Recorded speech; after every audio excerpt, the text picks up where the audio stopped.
Inilah Injil Tuhan kita Yesus Kristus menurut karangan Santo Matius.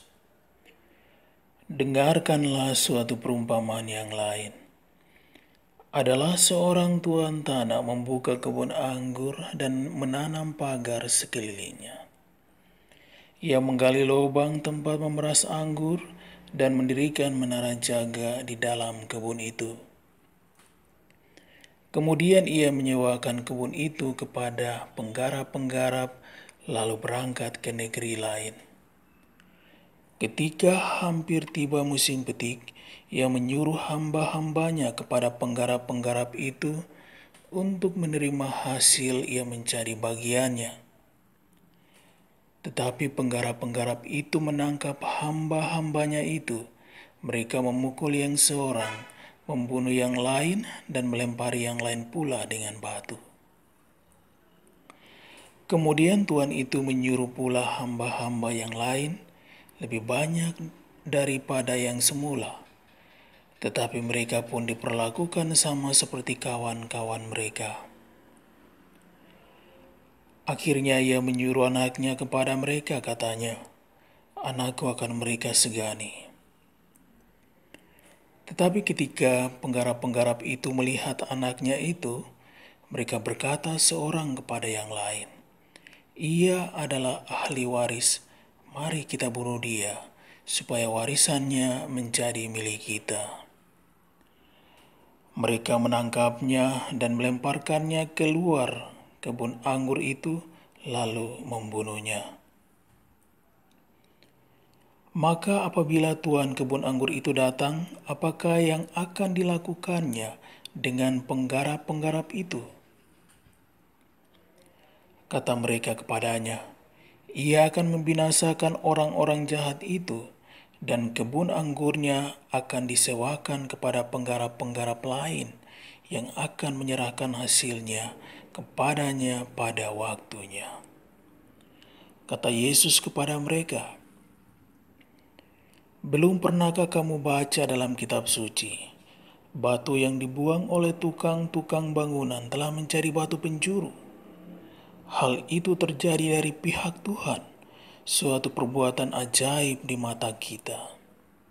Sebab itu, aku berkata kepadamu, bahwa kerajaan Allah akan diambil daripadamu dan akan diberikan kepada suatu bangsa yang akan menghasilkan buah kerajaan itu." Demikianlah Injil Tuhan.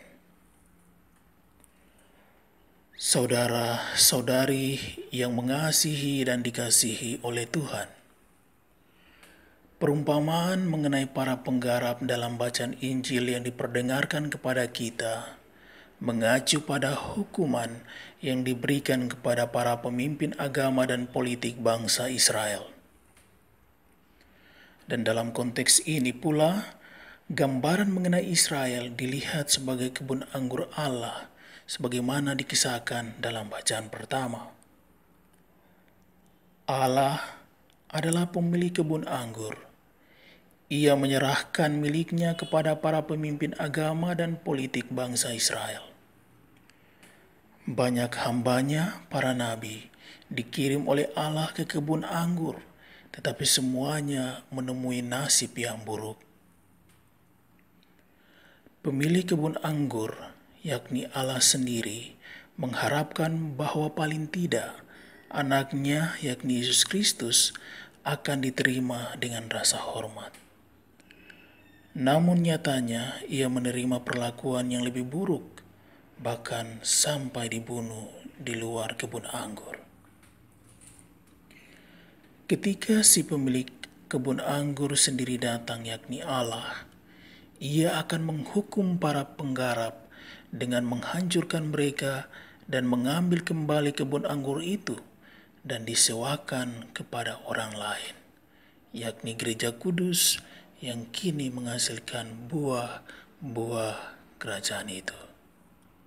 Saudara-saudari yang mengasihi dan dikasihi oleh Tuhan, kini Tuhan telah memberikan kepada kita umatnya, para pekerja yang bekerja di kebun anggurnya, untuk menghantarkan kita menghasilkan buah kerajaan Allah yang melimpah.